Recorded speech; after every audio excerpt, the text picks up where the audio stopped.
Buenas noches, en nombre de la dirección del Centro 2, Alicia Pérego y quien les habla, Patricia Amra, les damos la bienvenida a todos los que nos están acompañando en la conferencia de apertura del segundo cuatrimestre del ciclo 2025. Conferencia para la cual tenemos el gusto y el honor de contar con la ponencia de Gabriel Insúa, docente de la casa desde hace muchísimos años.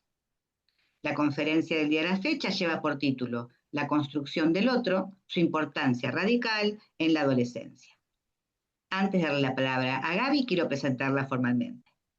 Gabriela Insúa es psicoanalista y escritora, oriunda del oeste bonaerense, pero porteña por adopción. Coordinadora y supervisora del equipo de abordaje del acontecimiento traumático del Centro 2. Supervisora y docente de equipos de salud mental de los hospitales Santoyani, Álvarez, Piñero y Posadas, y de residencias de Cava, de Provincia de Buenos Aires y del interior. Supervisora del Programa de Reparación y Atención Integral en Salud y Derechos Humanos de Chile. Autora de 8 libros.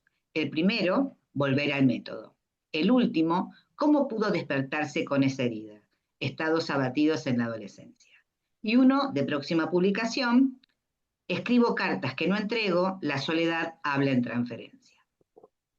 Compiladora y coautora de Lo Indecible, Clínica con lo traumático del equipo de acontecimiento traumático del Centro 2. Libro cuya primera edición fue coeditada por Letra Viva y el Centro 2.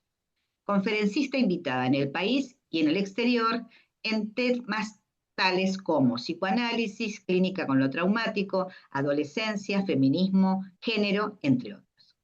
Ahora sí, le damos la palabra a Gaby, a quien le agradecemos su generosa participación en este espacio. Gracias, Patri. Bueno, buenas tardes, buenas noches para todos y todas. Bueno, yo estoy en casa, estando en el Centro 2. Uh-huh. Son exactamente 22 años, Patri, que 22, no me acordaba cuántos años, 22 años. 20 Wow. del equipo de acontecimiento traumático de Centro 2, pero 2 años antes ya estaba como supervisora de otro equipo. Así que es mi Qué casa. seguro. Es Así te mi casa, así que sentimos. bueno, es un gusto estar acá, un gusto, claro que sí. Y bueno, como decía Patri, a lo largo de, tengo 22 años en el centro, tengo 40 de profesión, eh, los temas que me han apasionado y me apasionan fundamentalmente son la clínica con lo traumático, el psicoanálisis, por supuesto, desde ya, y en él la clínica con lo traumático, la clínica con adolescentes, las interacciones con aquellas disciplinas de lo social, como puede ser la antropología, la sociología, el feminismo. Pero la clínica con adolescentes, bueno, me apasiona hasta el punto de llevarme a escribir.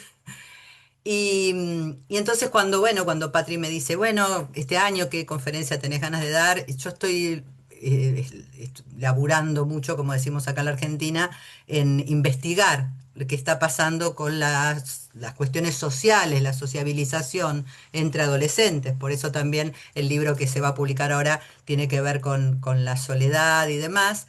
No solo en adolescentes, este libro es digamos, habla de la soledad en todas las edades, pero estoy trabajando mucho con la construcción del otro con minúscula, el otro con minúscula, el semejante, justamente investigando en eso por lo que encuentro entre mis pacientes adolescentes, ¿no?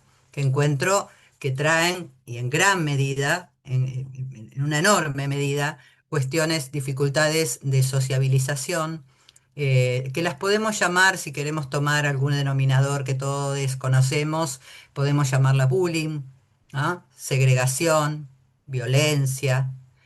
Cuando entonces, encontrándome con estas cuestiones en mis analizantes, en mis pacientes adolescentes, padecimiento por bullying, por segregación, situaciones de violencia, empecé a pensar mucho en quién era el otro para el adolescente.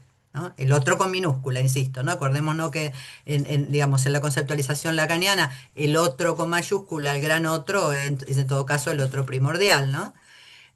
No, yo en este caso estoy hablando del otro como semejante, la construcción del otro con minúscula, del otro como semejante.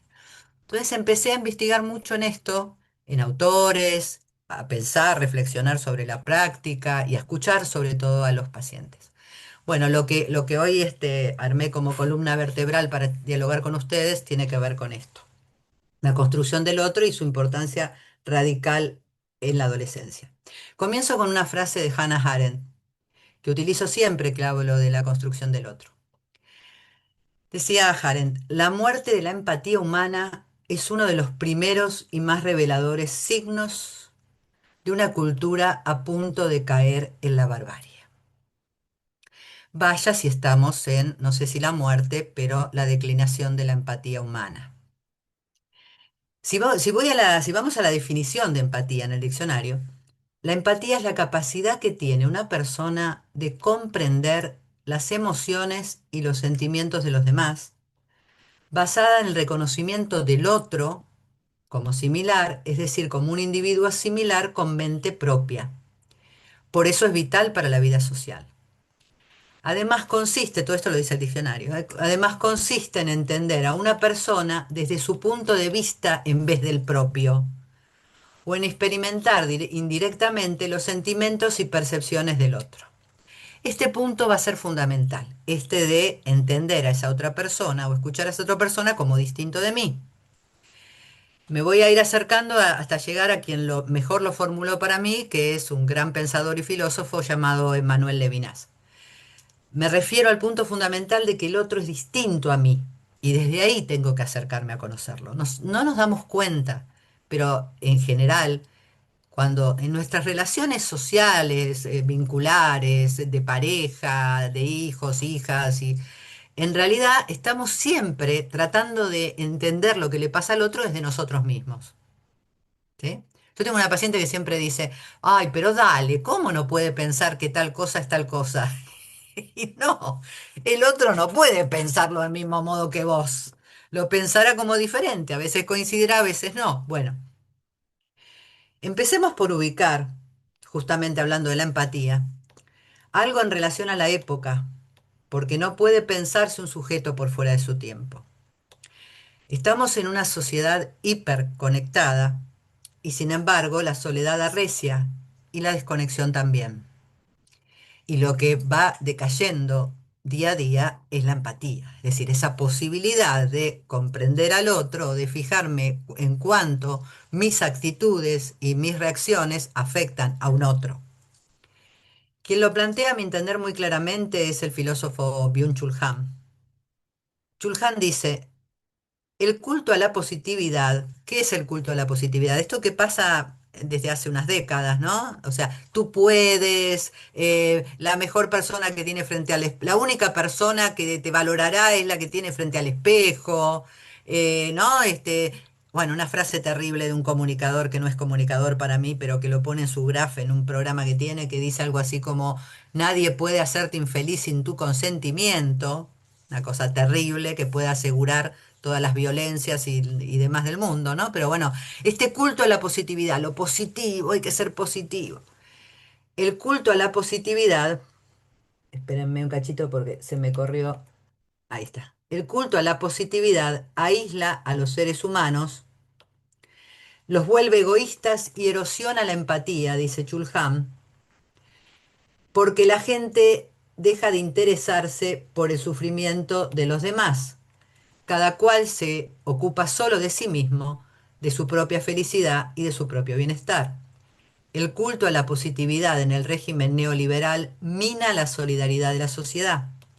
En cambio, la esperanza, a diferencia del pensamiento positivo, no evita la negatividad de la vida, la tiene presente y tampoco aísla a los seres humanos, sino que los une y los reconcilia en un proyecto en común. Así pues, el sujeto de la esperanza podemos ser nosotros. Cuando hablamos de esperanza, no tenemos que pensar en una entelequia, ay, de nuevo, qué positivo que es este autor. No, no, no.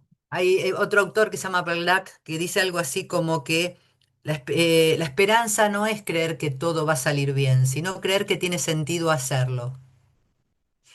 Entonces, lo que Chulhan nos demuestra y lo que tenemos que tener presente si estamos trabajando en clínica con adolescentes es que los adolescentes no nacen de la nada misma, no estallan un día en su pubertad viniendo de la nada, digamos. Son producto en este momento de esta generación, de la generación precedente y lo que ellos pueden recabar de su sociedad actual y también de generaciones anteriores, pero de décadas y décadas de que se ha venido conformando un modelo absolutamente individualista.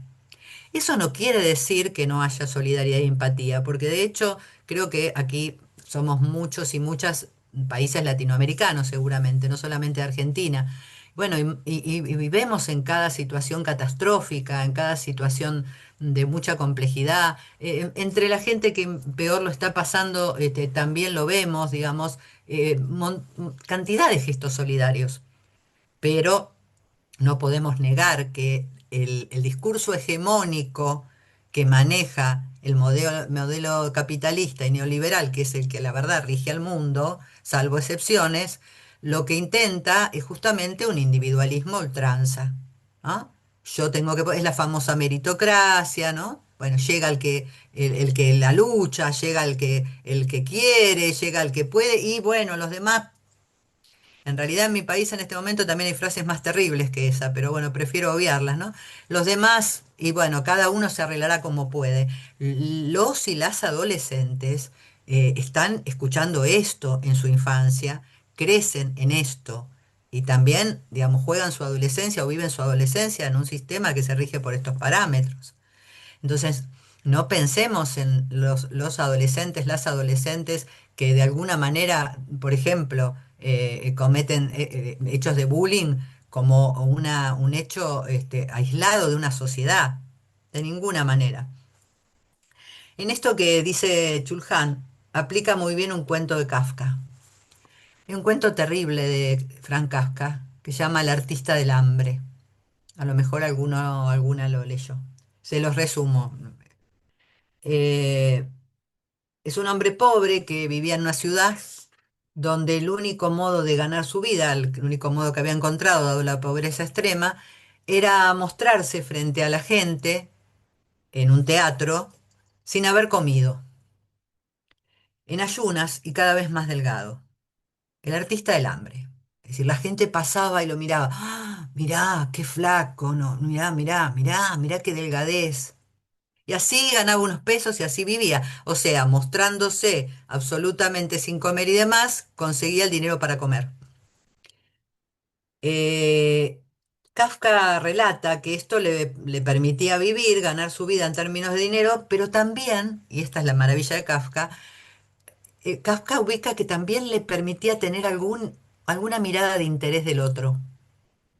Es decir, esta era la forma en que este señor había conseguido que el otro lo vea. Porque por lo menos, aunque fuera para ver un hombre que se estaba muriendo de hambre, tenía cierta atención del otro. En un momento determinado, el director del teatro decide que ya no es interesante la cosa, y entonces lo pone en una jaula al artista del hambre, y si quienes querían lo pasaban a ver, y pone en otra jaula un puma. Todo el mundo va a ver al puma. Nadie presta atención al artista del hambre. ¿Qué pasó? Que murió. Se dejó morir. Con lo cual, esto demuestra que en una sociedad donde se le niega existencia al otro, al semejante, al otro con minúscula, claramente eso puede llevar a la muerte. De hecho, a la muerte subjetiva primero, ¿no? Sería algo así como la negación de existencia. Si no entendemos que la cuestión central es esto lo escribo yo, ¿no? Es la dilución de la concepción de otro con minúscula como distinto, como diferente, pero a la vez como esencial para la propia vida, es imposible revertir esta situación. Imaginémonos cuánto de esto atañe a los enormes problemas de sociabilidad que presentan hoy los y las adolescentes. Si hay vínculos fundamentales en la adolescencia, esos son los extraterritoriales a la familia, o sea, amigos y por supuesto enemigos, que son tan importantes como los amigos. Es decir, cuando yo hablo del otro con minúscula, y no creamos que hablo todo el tiempo de mis amiguitos o los amigos, estoy hablando también de aquel con el que se confronta, pero ese es un otro, porque tampoco vamos a creer que alguna vez existió una sociedad beatífica donde todo el mundo se quiso y yo qué sé, no me lo puedo imaginar y me parece que sería también bastante terrible. Digo, entonces, si hay vínculos fundamentales en la adolescencia, son los extraterritoriales a la familia nuclear. Amigos o enemigos, o lo que sea con matices. ¿Por qué son fundamentales? Y porque son la salida a la familia nuclear, digamos, son la primer, digamos, la primer no, porque eso viene desde la niñez, pero quiero decir, en la adolescencia, la construcción de un objeto por fuera de esos vínculos primeros familiares. ¿Ah?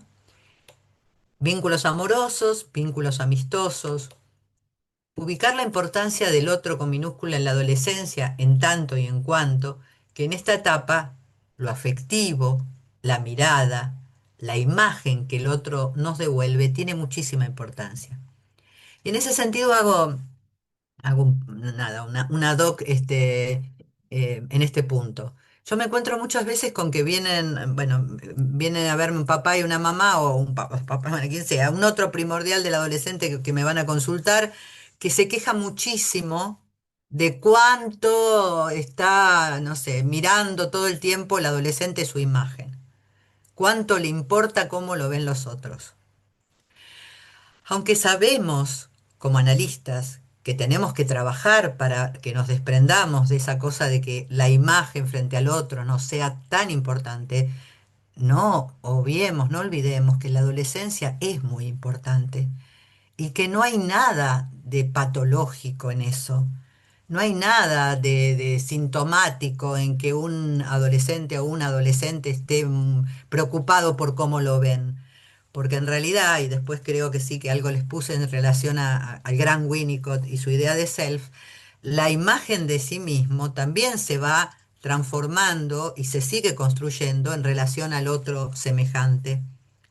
Y por otro lado, porque la adolescencia es un momento de tal tembladeral, pulsional, cultural, simbólico, real, imaginario, que el otro como espejo me ayuda a tener algo de lo que aferrarme.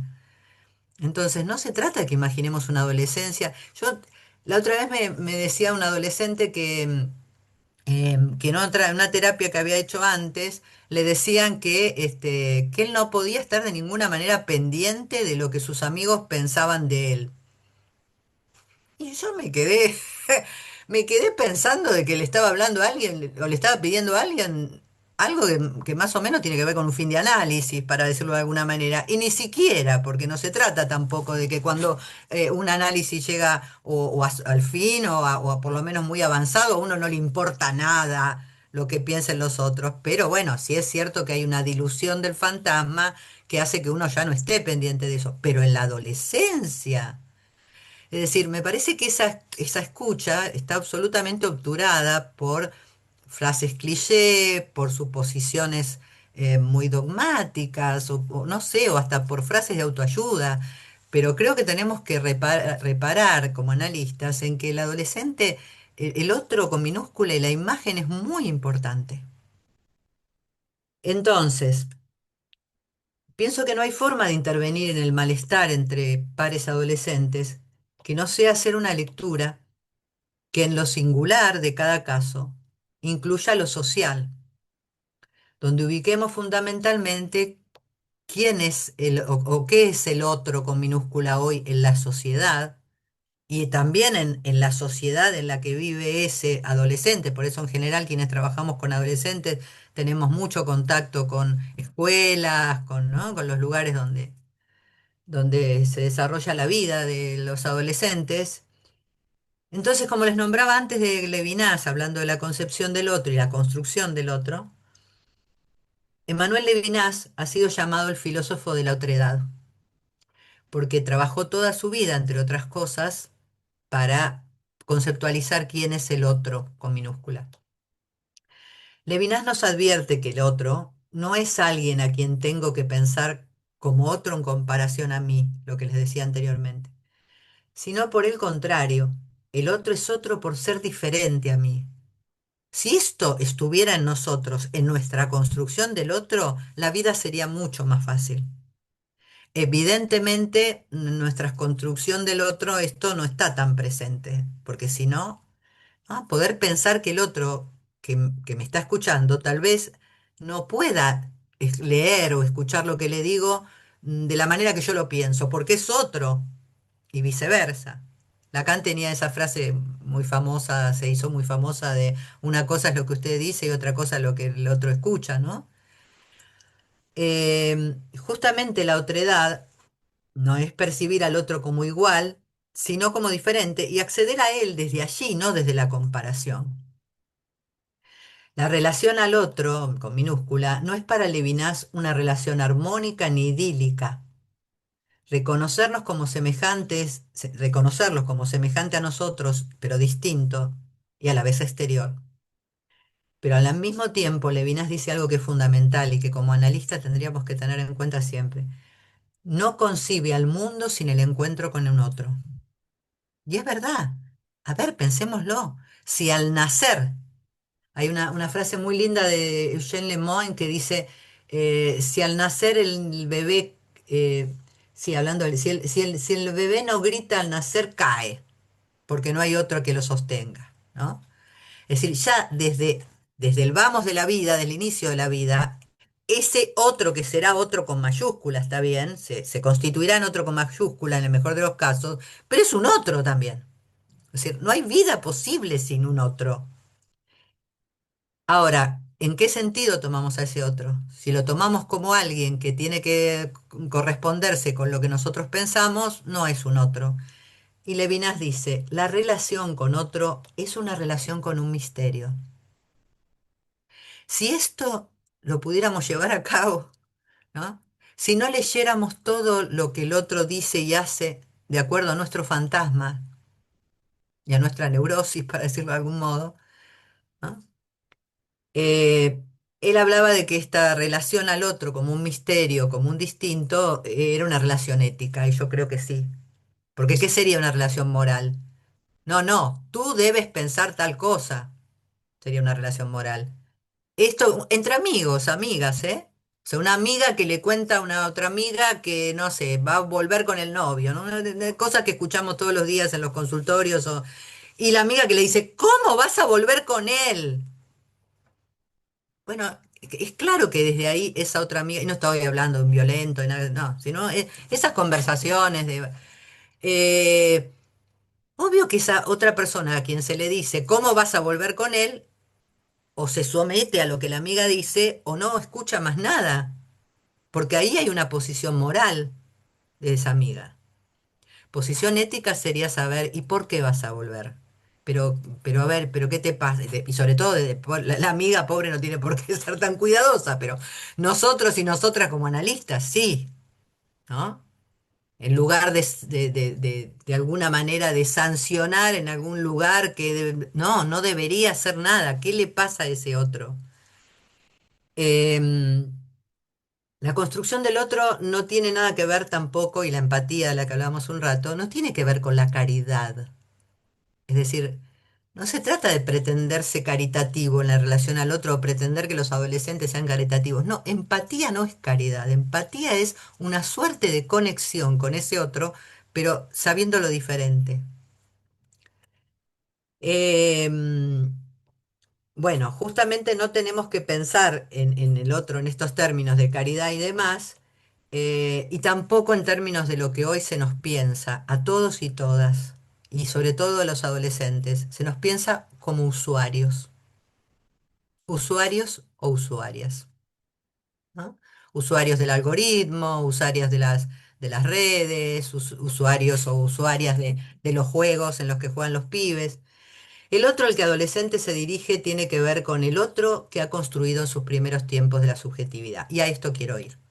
Y si voy a esto, voy para mí a, no puedo decir el único, pero soy muy fanática pero uno de los mayores maestros de psicoanálisis en lo que hace a la clínica de niños, niñas, adolescentes y también de la psicosis. Me refiero a Donald Winnicott.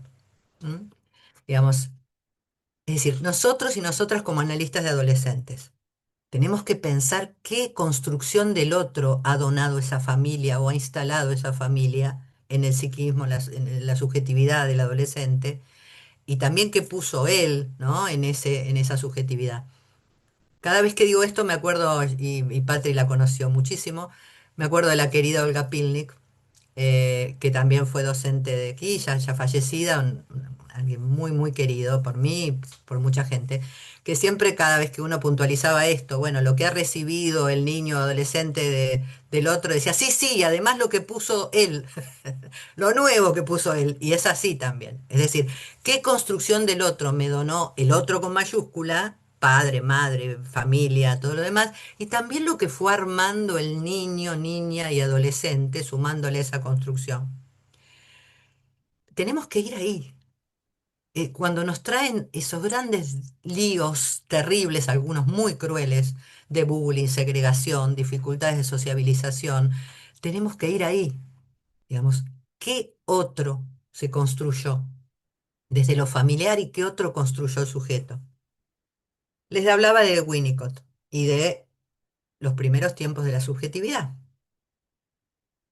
Winnicott tuvo una conceptualización, a mi entender, maravillosa, que no se conoce todo lo que me gustaría que se conociera, yo la difundo por todos los lugares que puedo, porque en principio me parece una herramienta fundamental para poder leer ciertas manifestaciones de los y las adolescentes sin psicopatologizarlas.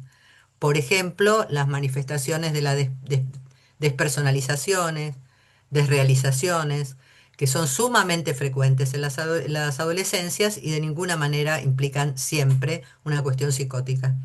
Sin embargo, más de una vez en las supervisiones me dicen, no, lo que pasa es que se vio al espejo y no se reconoce, entonces yo pedí una interconsulta.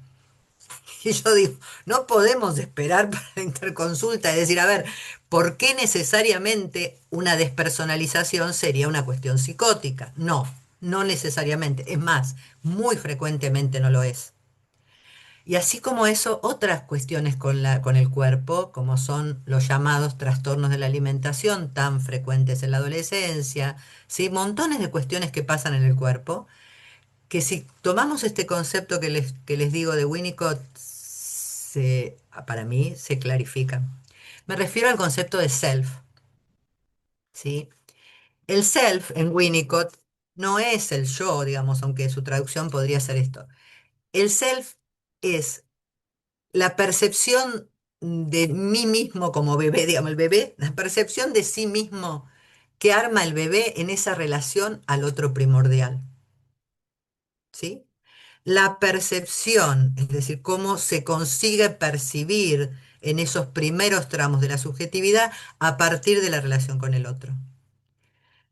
Si el otro está posicionado no sé, como diría Lacan, tomando el estadio del espejo, porque también son, digamos, que pueden leerse paralelamente. Si el otro está bien posicionado, Winnicott lo llamará madre suficientemente buena, nosotros pensamos otro materno suficientemente bueno, porque puede ser cualquiera, padre, madre, quien sea que encarne ese lugar.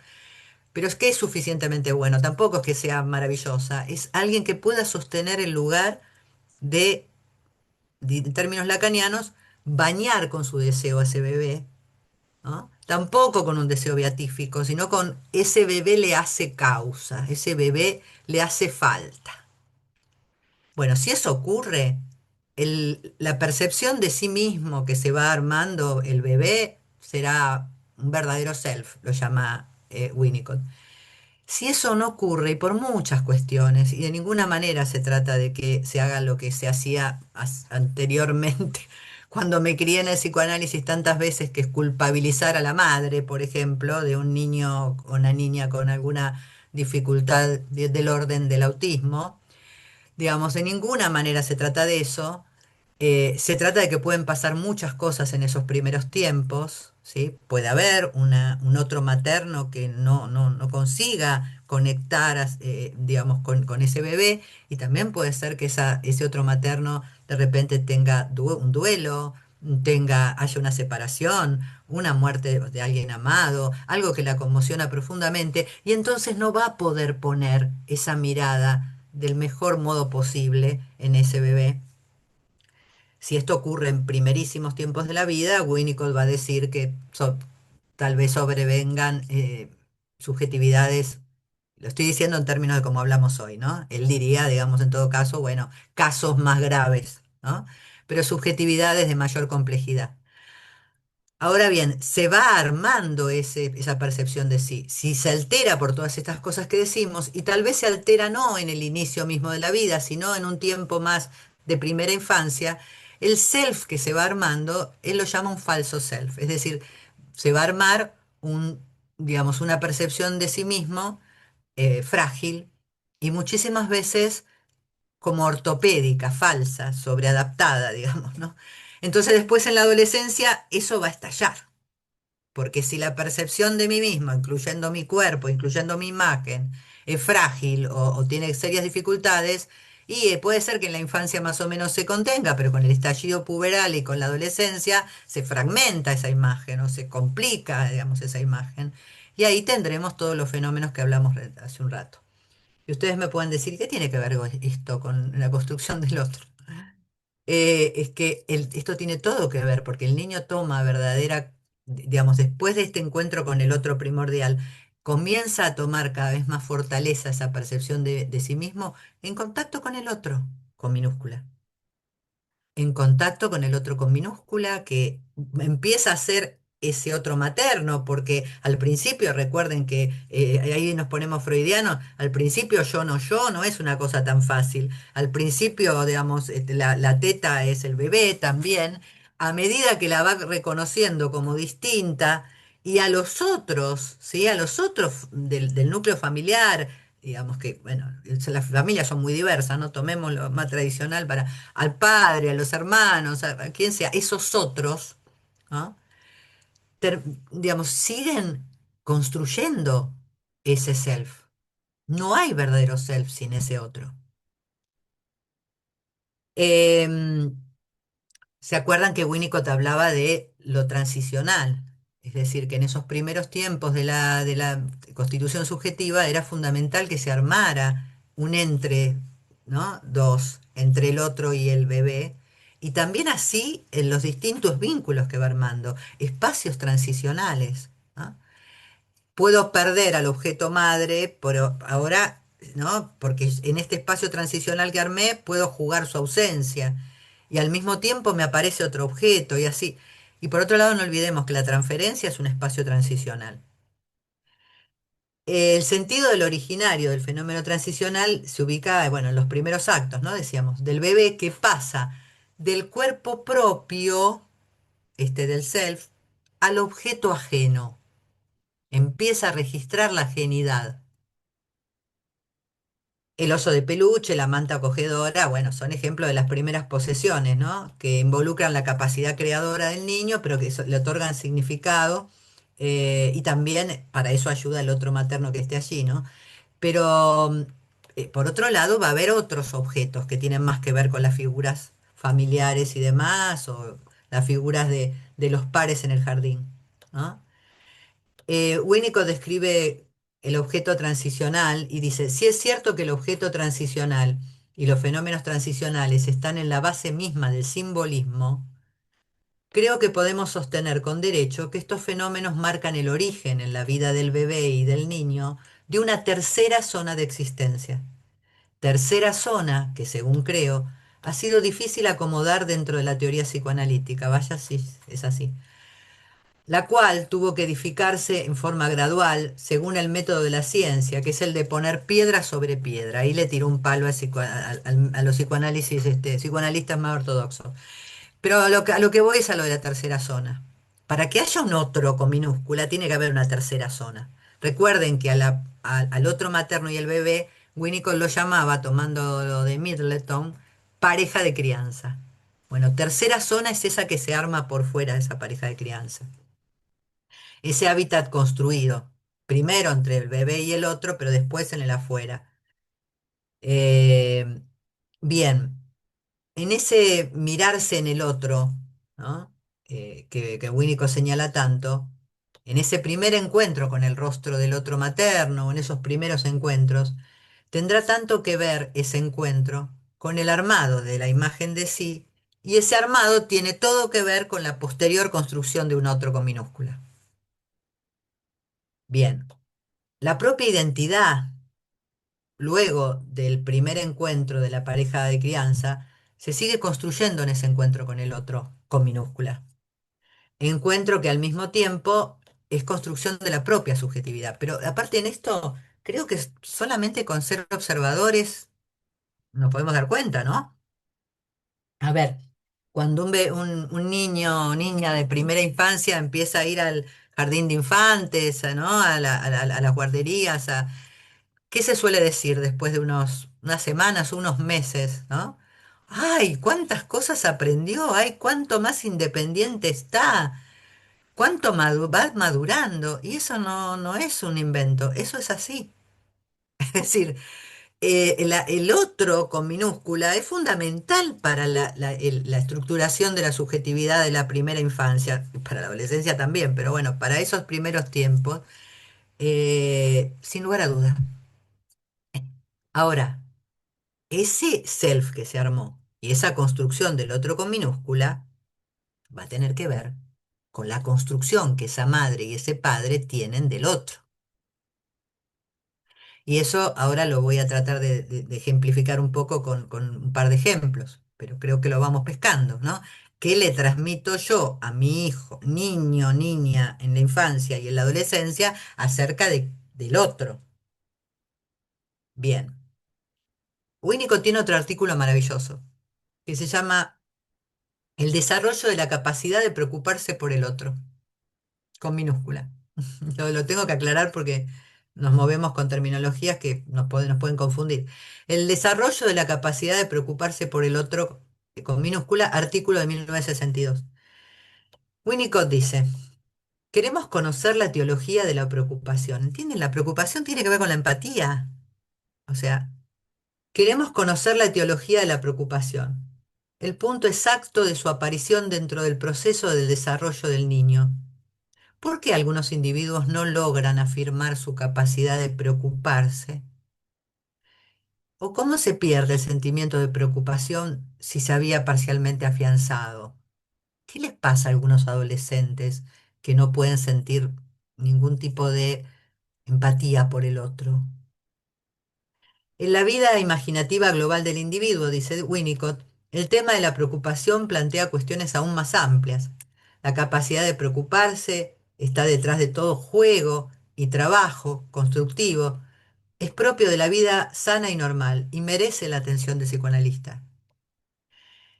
El origen de la capacidad de preocuparse, dice Winnicott, suele describirse en términos de la relación entre la madre y el bebé, y situarse en un momento en que el hijo ya es una unidad establecida y percibe a su madre o figura materna como una persona por fuera.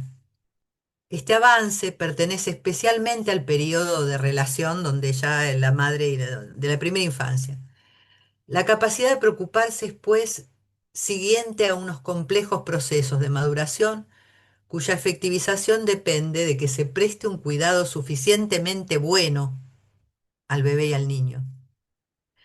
Es decir, es fundamental que el ambiente favorecedor, Winnicott va a llamar ambiente favorecedor a un ambiente de nuevo, de ninguna manera idílico, de ninguna manera. Winnicott no está diciendo para que un niño o niña crezca bien no tienen que tener problemas nunca sus padres, no tiene que haber pelea. No, ambiente favorecedor es un ambiente que puede mirarlo y puede registrarlo, puede escucharlo y preservarlo todo lo posible de embates serios, de golpes de la vida que los adultos y las adultas sabemos que hay.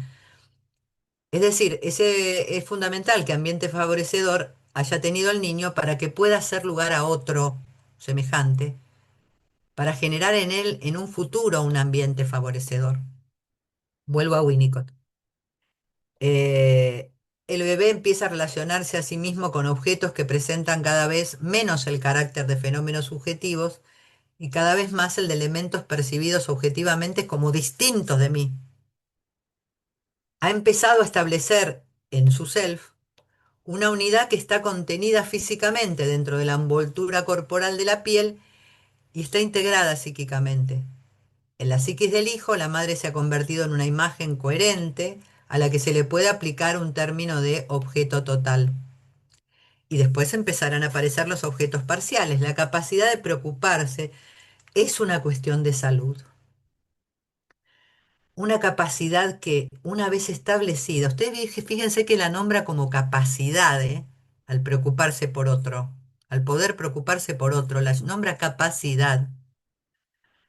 Una capacidad que, una vez establecida, presupone una organización compleja del yo que solo puede concebirse como un doble logro. Por un lado, el cuidado del bebé y el niño, y por otro lado, los procesos de cuidado, de crecimiento interior que él mismo hace de sí. Bueno, dejando a Winnicott un ratito, yo acá anoté, además de traer unos ejemplos, distintas versiones del otro en la adolescencia. Esto es algo que voy pensando yo y voy escribiendo yo, ¿no? Del otro con minúscula siempre. Hay muchísimas más. Pero ¿qué suelo encontrar yo, los adolescentes? Por un lado, el otro idealizado, ¿sí? Tengo una paciente que tiene 15 años y que está padeciendo terribles situaciones de angustia y se realiza cortes autoinfligidos y demás. Cuando llega supuestamente por problemas de sociabilización, bueno, y sus padre y madre muy preocupados por los cortes. Y cuando empiezo a indagar con la escuela y con ella misma, tiene un montón de amigas. O sea, supónganse que en el curso hay, no sé, no me acuerdo, pero supónganse 25 chicas o chicos. Dentro de esos 25 hay 20 de los que es amiga, con los que puede hablar, con los que charla, con los que la invitan a los cumpleaños.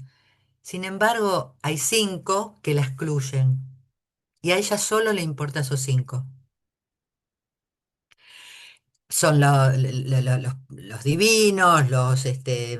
Esos 5 son los que son maravillosos, que son lindos y nada, y extrovertidos. Bueno, a mi paciente solo le importa esos 5 y se angustia permanentemente por no poder entrar ahí. ¿Por qué? Porque los idealiza. Porque ponen esos 5 un brillo, ¿no? Que no, obviamente no consigue sentir que puede haber en otros. O sea, solo tiene existencia ella si ellos le dan lugar. El otro idealizado. El otro que no se registra.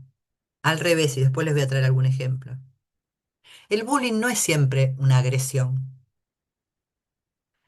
ya sea física o verbal. Puede ser bullying la negación de existencia. ¿No? Por supuesto que cuando yo, por favor, cuando hablo de bullying, refiriéndome al adolescente, yo no veo para nada a quien comete bullying como un criminal, un violento, digamos, es otro adolescente víctima. Es un adolescente víctima que victimiza a otros. Y mi idea, por lo menos en lo que yo puedo, por eso a veces me pone muy feliz que mis libros los lean docentes, como me hacen llegar, me lo hacen saber. Mi idea es, siempre que puedo, trabajar con las escuelas para que registren esto. O sea, el adolescente que ejecuta bullying sobre otro y que degrada, te segrega y demás, también es una víctima del sistema y de lo familiar. ¿Qué otro construyó ese adolescente para tratar así a un otro? Entonces yo siempre que les hable de bullying no estoy diciendo, ay, qué criminal. Lo que hace puede ser terrible y lo que hace puede ser dolorosísimo para quien lo sufre, pero de ninguna manera lo pienso en la adolescencia como algo del orden no sé, de que entre la moral en juego en esto. Pero el otro que no se registra, hay muchísimos adolescentes que no son vistos, que no se los registra. ¿Ah? El otro terrorífico. Es decir, hay adolescentes que se convierten en otros terroríficos para otros, ¿sí? Son temidos, ya no idealizados, sino temidos. Y otra versión del otro que puse, pero insisto, puede haber un montón, estas son las que yo voy encontrando, es el otro amable, pero amable en el sentido del amor, es decir, las primeras relaciones amorosas y amistosas, ¿eh? Ahí se construye un otro amable, un otro que puedo amar y puede amarme, un otro amable. De ninguna manera estoy armando una tipología de cada otro, ¿no? Sino que cuento otros que voy encontrando, rostros del otro que pueden encarnar. Entonces, cuando tan frecuentemente atendemos adolescentes con problemas de sociabilización, ni adolescentes que sufren bullying, adolescentes que ejecutan el bullying, tenemos que preguntarnos qué idea del otro le ha transmitido su otro primordial y qué idea, y cuando digo idea hablo de imaginario, real, simbólico, es decir, qué logró armar él como sujeto con eso que el otro le transmitió y con sus propias experiencias. ¿Qué construcción del otro ha hecho? Entonces me anoté dos ejemplos, por supuesto disfrazándoles todo lo posible, em, y como digamos, como muy esquemáticos, ¿no? Apenas una muy, muy, muy breve viñeta. Voy leyendo porque así me voy acordando, si no me voy por las ramas y me voy, no se trata de que cuente la historia, como dice Dawan. A François Dawan no le gusta hablar de casos, entonces dice, voy a contarles una historia, ¿no? Cuando va a hablar de una viñeta de un paciente. María tenía cuando me consultó 15 años. El bullying que padece es por omisión, es decir, negación de existencia. María era una sombra cuando vino a mi consultorio, sin duda, pero era una sombra en el colegio. Yo hablo con el tutor del colegio y demás, y me cuenta que María no sale a los recreos, que no habla absolutamente con nadie de su curso, y que en algunos recreos, cuando la fuerzan a salir, deambula por el pasillo y por los patios. Y nadie le habla, y ella no le habla a nadie. Aquí en la Argentina diríamos no le dan bolilla. Casi como que no existe. Circula por la escuela sin ningún amigo, sin ningún tipo de lazo. Este no es un bullying agresivo, para decirlo de alguna manera, en el sentido más literal del término. Entonces no se trata de buscar un agresor, no conecta con nadie, pero tampoco nadie intenta conectar con ella. Cuando llega María la encuentro triste, pero con muy poca posibilidad de hablar.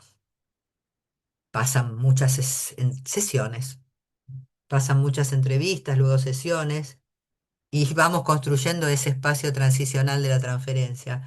Cuando empieza a dejarme entrar y yo me animo a entrar, vamos armando y metiéndonos en la novela familiar, ¿no? En la historia de esta familia, la historia actual y la pretérita.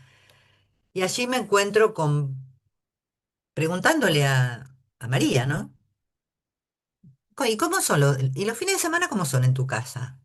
Y bueno, me voy enterando que este padre y esta mamá no tienen amigos, pero ninguno. Y no es que esté mal, de nuevo, no nos ponemos en el lugar de la moral, no es que esté mal no tener amigos, que algo dice eso.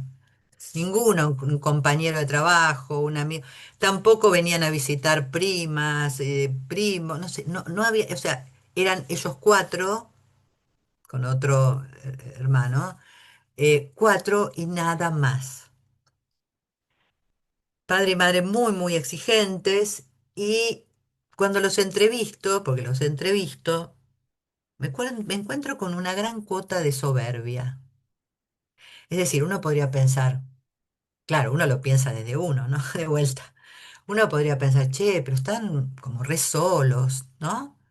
Deben estar, ¿no? Bajoneados, están solos, no tienen amigos. No, una cuota impresionante de soberbia. Ellos se autoabastecían. Ellos no tenían ninguna necesidad de la familia de un lado, del otro. No, nosotros hemos cortado lazo hace mucho tiempo, con mucha dificultad, y después de mucho tiempo me permiten saber qué había pasado en cada historia, que no lo voy a, por supuesto, a hablar aquí, pero claramente habían cortado lazo antes de que María naciera. Y a María le transmitieron que la vida era sin otros. Eh, Sobre todo lo que aparecía en esta soberbia, que por supuesto detrás delataba una historia terrible, ¿no? Pero era que era imposible para ellos y ellas, toda la familia esta de cuatro, confiar en alguien. Entonces, todo mi trabajo primero durante mucho tiempo fue generar confianza con María y también con ese padre y esa madre. De hecho, la trajeron porque la escuela insistió. Entonces, pues me detengo acá, ahora les doy otro ejemplo que sería los contrarios, entre comillas, no, no hay contrario, pero entonces, digamos, ¿por qué María no tenía existencia alguna en la escuela como un sujeto que le interesara a nadie? ¿Solo porque todos los compañeros y compañeras eran malos y malas y no les hablaban? ¿O vamos a caer en esa, perdón, pero voy a ser muy, en esa estupidez de la responsabilidad emocional y vamos a culpar a María de que no se acercaba a los demás, ¿no? Este, digo, disculpen porque realmente creo que con la frase muy importante de Lacan de qué parte tú tienes que ver con el desorden que te aqueja, se ha hecho una barbaridad como culpabilizar a los o responsabilizar a los analizantes de sus síntomas, una cosa que, bueno, que esa está teóricamente errada, pero bueno, lo digo ad hoc también. Em, no, no se trata de que María no quería hablar con los compañeros, María no podía, no podía, el otro era algo que le era como, en un momento determinado, ya muy con el análisis, bueno, en otro momento, ella y yo nos reíamos porque ella me quería decir que lo que le pasaba cuando empezó a intentar acercarse, es decir, empezaba a tratar de constituir un otro cuando intentaba acercarse me decía, se me resbala, ¿viste como eso que dicen que esos pescados que se resbalan? Entonces no, a ninguna de las dos nos salía anguila, angula, anguila, bueno, y pudo empezar a reírse en un juego acerca de cómo se le resbalaba la posibilidad de acercarse al otro, ¿sí? Y tampoco todos los otros eran malos porque no se le acercaron. Bien. Y en otro ejemplo que se me ocurrió traer para así, bueno, después si les parece bien dialogamos, sería lo contrario, por eso digo, no hay contrario acá. Juan, de 16 años, permanentemente hostigaba a sus otros, a sus compañeros y compañeras de escuela. Es el líder de un grupo y desde ese grupo se encarniza absolutamente se empezó a encarnizar cuando llegaron a verme, ya él tenía, bueno, llegan a verme porque lo suspendieron en la escuela, digamos, ¿sí? Pero llevaba años de ser el líder del grupo y ser un poco idolatrado por los demás, pero también a la vez terrorífico.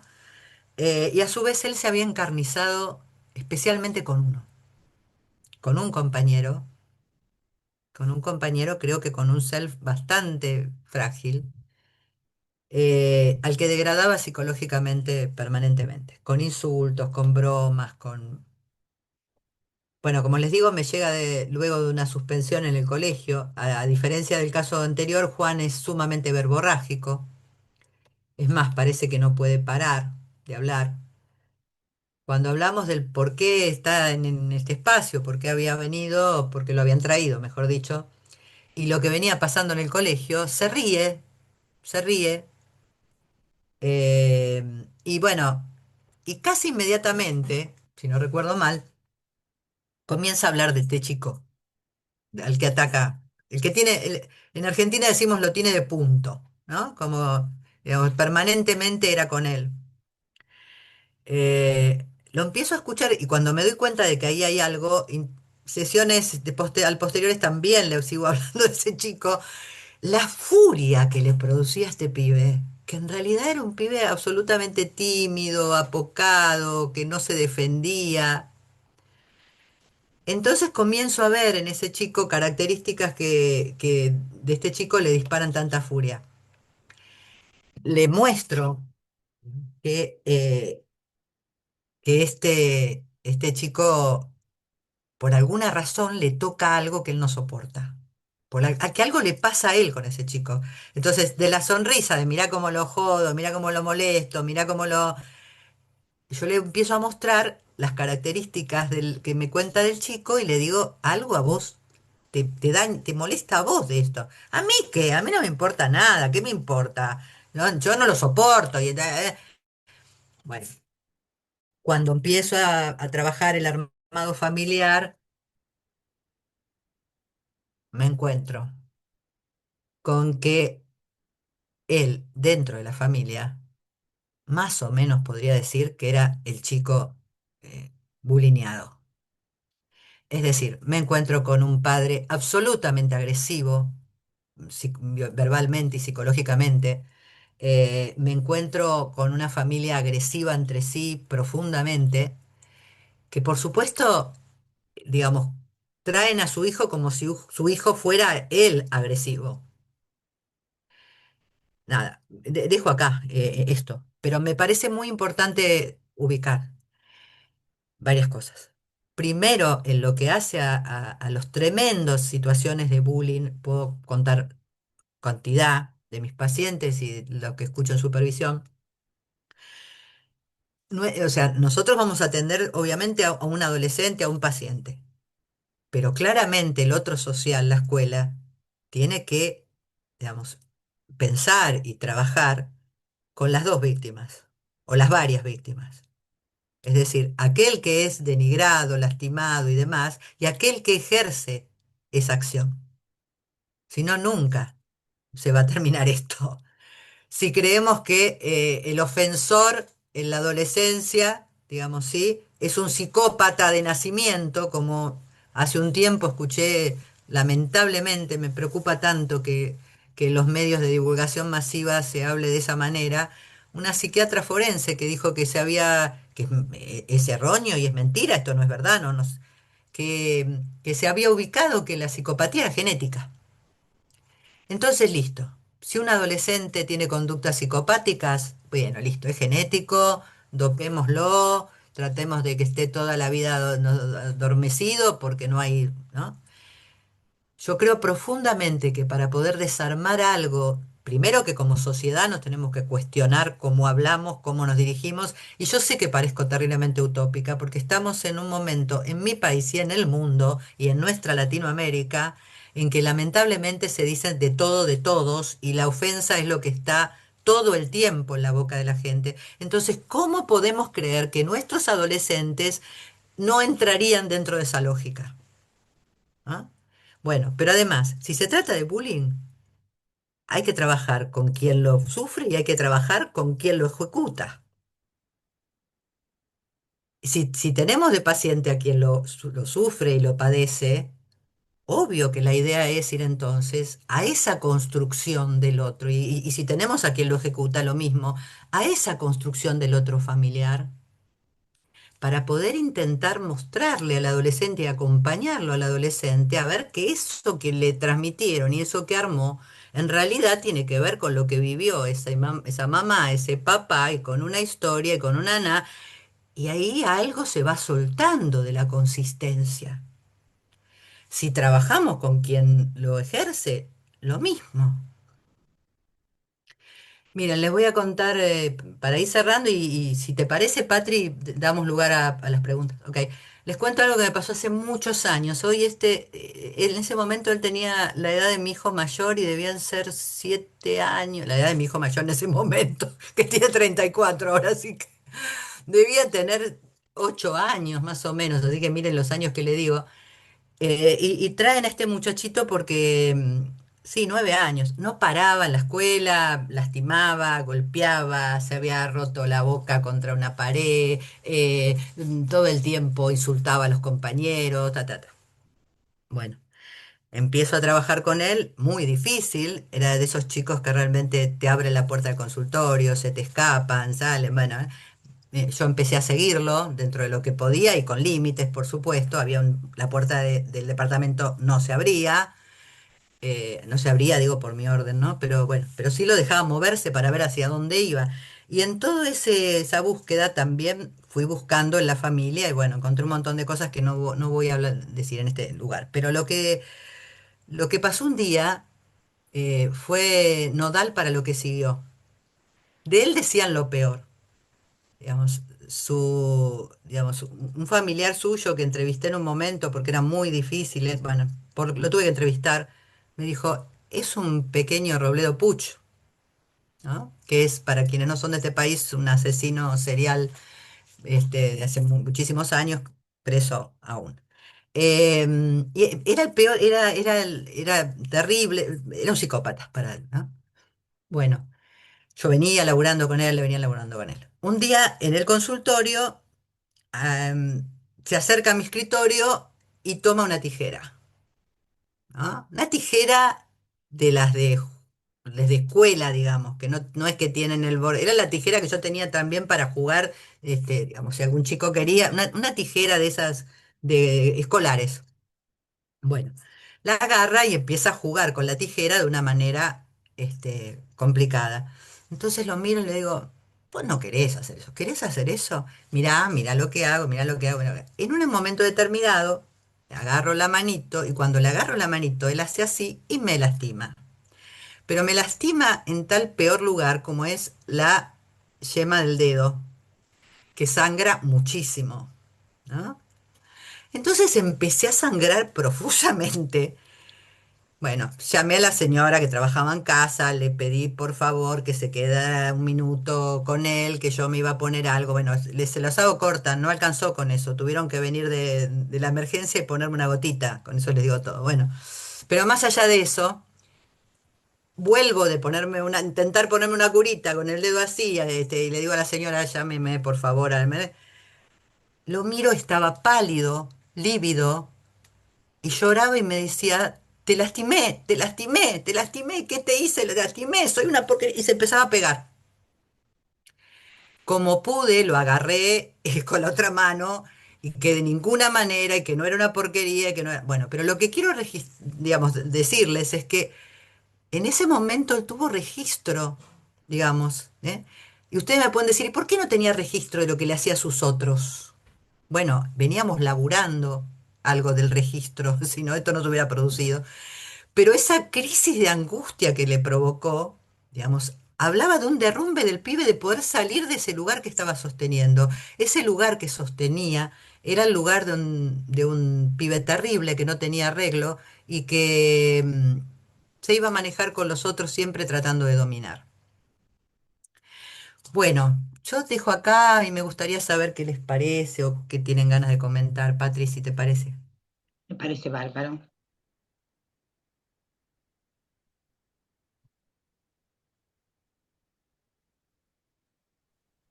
Yo propondría, ya que somos unos cuantos participando, que levante la mano aquel que quiera hacer un comentario o alguna pregunta.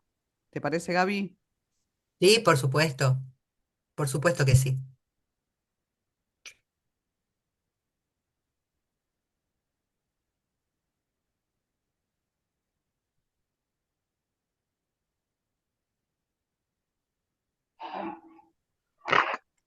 Perdón, no puedo levantar la mano porque no veo acá el icono para levantar la mano. Porque, Está bien, no ¿me Está bien, importa. no escuchan? importa, Aldo, ahí está, ahí está. Bueno. No, ¿sabes lo que te quería preguntar, Graciela? Porque esto de, bueno, es el reconocimiento del otro, la otredad, la constitución de un otro. En nuestro país, Latinoamérica, creo que pasa algo parecido. Tenemos justamente que hay una anulación de esa otredad a través de los discursos políticos, a través del Sí, ataque a un niño con discapacidad, como el caso de Moche, a través de, a ver, reducir al otro vulnerabilizado a una condición de deshumanizarlo. Es decir, tenemos un efecto de crueldad que inclusive el problema ya no es la crueldad, sino que la exhibición de la crueldad como casi un sí, valor. sí, En la clínica, con los yo adolescentes ya trabajo nada prácticamente, este, pero cuesta muchísimo porque enseñarle a un niño a un adolescente sobre la otra edad, y esto es una pregunta que a mí me cuesta hacerla, enseñarle a un niño sobre esa otra edad, sobre ese otro que le interpela, sobre ese otro que es destruible, que es destructible, y el temor a esa destrucción del otro, inclusive a veces pone a ciertos niños en un espacio de vulnerabilidad frente al otro que está en avance, que la crueldad avanza, cómo se defiende frente a ese otro grupo cruel que hoy, inclusive en las redes, es impune porque no es visible. Entonces ni Bueno, siquiera tiene y te cierro con esto, la mirada que antes ya tenía mi grupo, yo sí tengo 57 años, ¿no? Entonces, antes, cuando alguien decía algo indebido, espantoso, estaba la mirada de los otros, que era, presentaba como la vergüenza. Hoy esa mirada no está, porque no están los ujú, otros que miran. Entonces, ujú. cómo lo vemos ahí, no? No sé si fui claro, Gaby. Gracias, Aldo. Sí, fuiste claro y por otro lado coincido totalmente con lo que has dicho acerca de lo que pasa políticamente y socialmente acerca de en nuestro país, en Latinoamérica, en el mundo, acerca del otro, ¿no? Y de la crueldad, bueno, de hecho les recomiendo un hermoso libro de Ana Beresink sobre la cuerda, ¿no? Digamos, coincido totalmente, Aldo, sobre eso. Ahora, ¿qué hacemos? Digamos, ¿nos quedamos sin hacer nada? No. Entonces, ¿qué hacemos? Una cosa que te quiero decir. Como analistas, no se trata de enseñarle a los adolescentes esto, no. Lo de enseñar, no. Nosotros no hacemos pedagogía. Con el paciente adolescente se trata de ubicar qué construyó, qué otro construyó él o ella, y para eso ir a la historia a ver qué otro construyó. Entonces vos me decís, lo que preguntan es sumamente pertinente. Ok, nosotros corremos a ese adolescente, por ejemplo, que ejecuta bullying, que lo corremos de esa posición, pero va a estar recontra vulnerable porque en realidad hay un montón de otros que atacan. ¿Y qué hacemos entonces? ¿No empezamos por ningún lado? No, yo creo profundamente que con nuestro paciente, nuestro analizante, nosotros tenemos que trabajar, mostrarle de dónde sale esa agresividad, qué otro tiene construido. Y desde ahí también, porque aparte, Aldo, yo creo que por supuesto que hay que aprender a defenderse en la vida. La idea es por qué la defensa tiene que ser una agresión.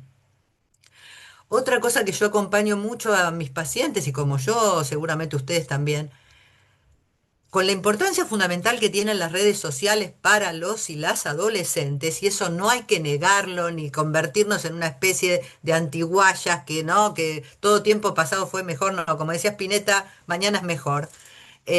Digo, las redes sociales, acompañarlos a usar las redes sociales de otro modo. Es decir, a ver, ¿te importa lo que dijeron en este chat? Sí, claro que te importa. Bueno, a ver, ¿y qué? ¿Y cómo? ¿Y dónde? ¿De qué manera? ¿De qué manera podés leer esto sin leer que necesariamente esto tiene que ver con que vos no servís?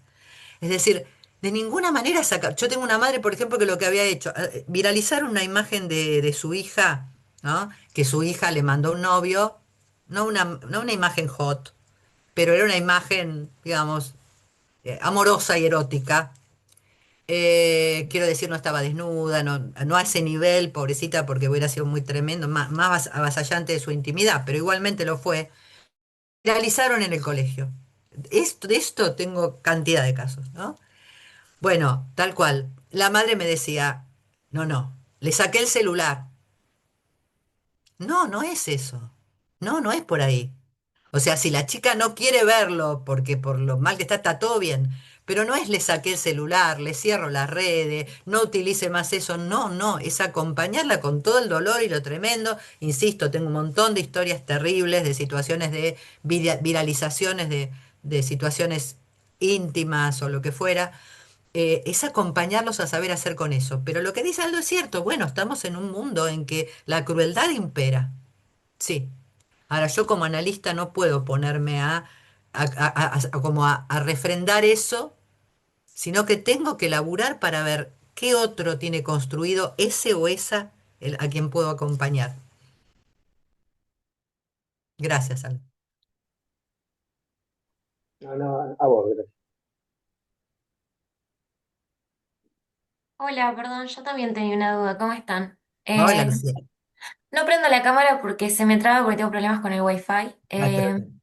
Así que disculpa. Muy interesante la charla. Yo tenía dudas respecto de vos habías nombrado esta construcción de el otro como no registrado o este no registro del otro, que puede venir a veces de la mano del bullying sin que haya agresión propiamente. Quería preguntarle a ver si puedes profundizar más en eso, porque siento que es como una de las formas que por ahí más se ve ahora. Es Eh, cierto. y quería, nada, por ahí que hables, si podías hablar un poco de eso, o si tenías algún caso, algún ejemplo y cómo lo abordaste. Gracias, Lucía. Bueno, un ejemplo un poco lo di con esta paciente, ¿no? Pero es muy perspicaz tú, o sea, por lo menos en lo que yo estoy escuchando en los últimos años, yo diría que más que agresiones, hoy lo que hay es negación de existencia, tal cual lo dice Lucía. Por supuesto que esto es una conferencia, lo único que intento es transmitirles las ganas de investigar e introducir en el tema, ¿no? Entonces mucho no puedo decir de todo lo que vengo pensando, pero creo como Lucía que es lo que más últimamente se ve, digamos, adolescentes que circulan por las escuelas casi como zombies, ¿no? Caminando de un lado para el otro y no se les acercan y no, bueno.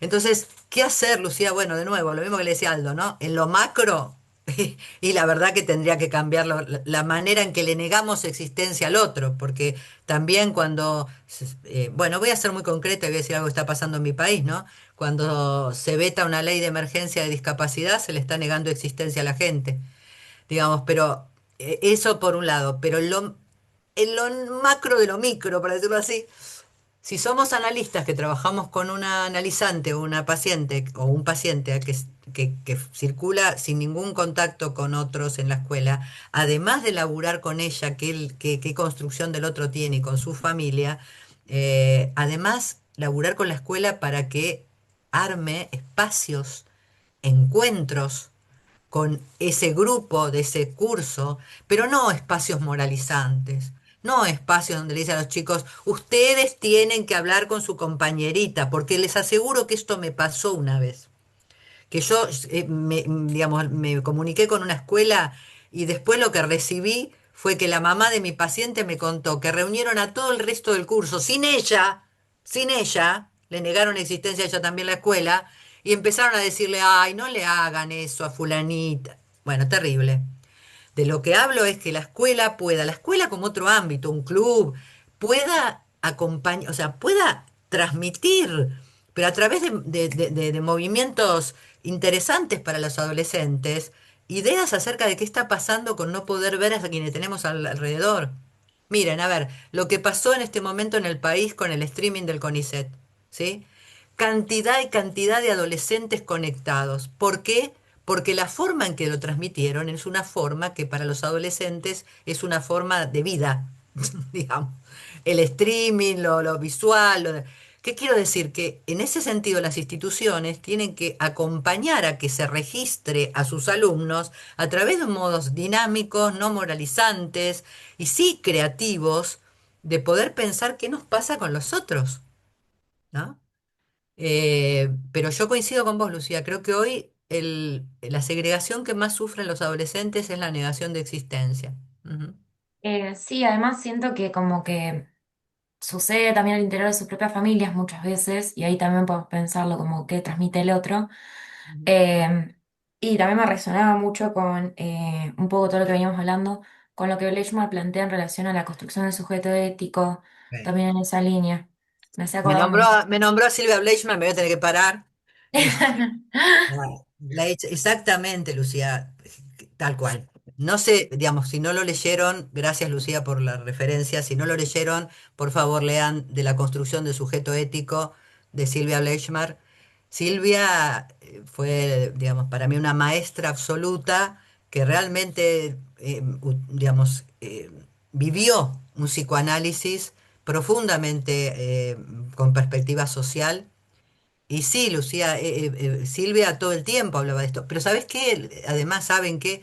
Nos hablaba a los analistas también de esto, porque nosotros hablábamos de la negación de existencia, yo qué sé, pero yo digo, ¿qué pasa con un analista que con una mujer violentada que sufre violencia de género, digamos, ¿no?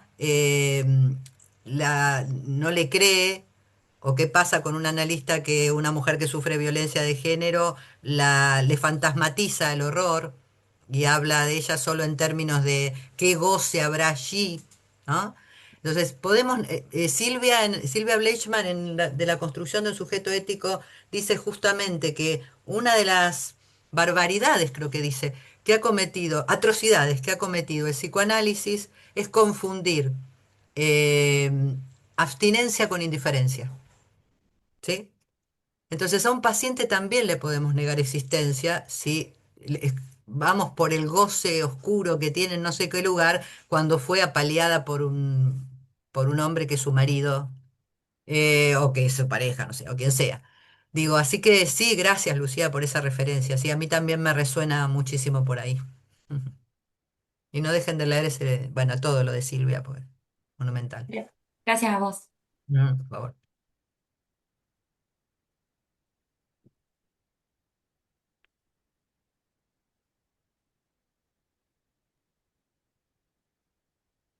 ¿Una otra pregunta?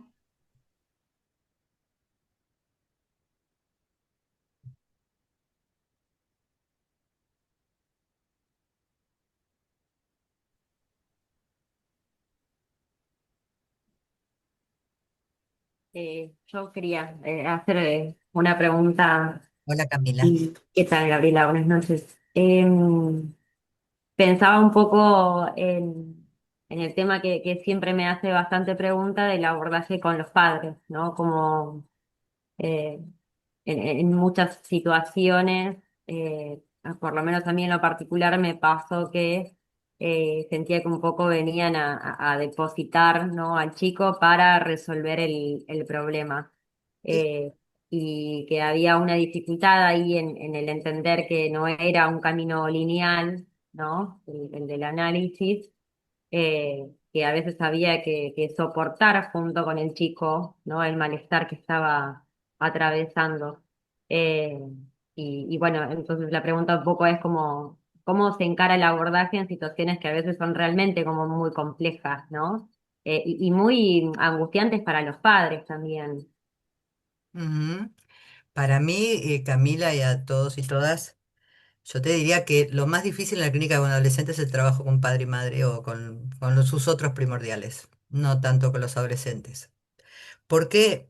Porque en realidad cuando se consigue que ese otro primordial familiar registre la conexión entre lo que transmitió y generó y lo que le pasa al adolescente, ya está, ya ganamos un montón. Ya está, un montón ganamos. Pero mientras eso no ocurre, el adolescente es el problema, es el síntoma, es síntomas tiene, que no es el síntoma, es el síntoma en todo caso, como decía Ari Porsche, de una situación familiar, ¿no? Pero ellos lo ven como que él es el problema, ¿verdad? Y cuando los querés mover de ahí es muy difícil. Y como vos decís, hay situaciones muy serias, muy graves, ¿sí? Me acuerdo una vez un adolescente que me trajeron que también era muy tremendo, dejó sin luz a todo un country. Digamos, o sea, fue con una bandita a jorobar, quería en realidad tocar la alarma y dejó sin, primero que se podían haber muerto él y otro compañero más, pero además dejó sin luz a todo un country. Entonces, claro, cuando lo traen, padre y madre, de nuevo, era un criminal, era como un pibe de 14 años va a hacer eso, es un criminal, hasta que hasta que fue posible registrar una conexión entre lo que el pibe había hecho. El pibe había hecho algo que es como si le dijera, nadie podía no darse cuenta de lo que hizo. Y eso es lo que estaba tratando, no de llamar la atención, esa famosa frase quieren llamar la atención, es un mensaje al otro.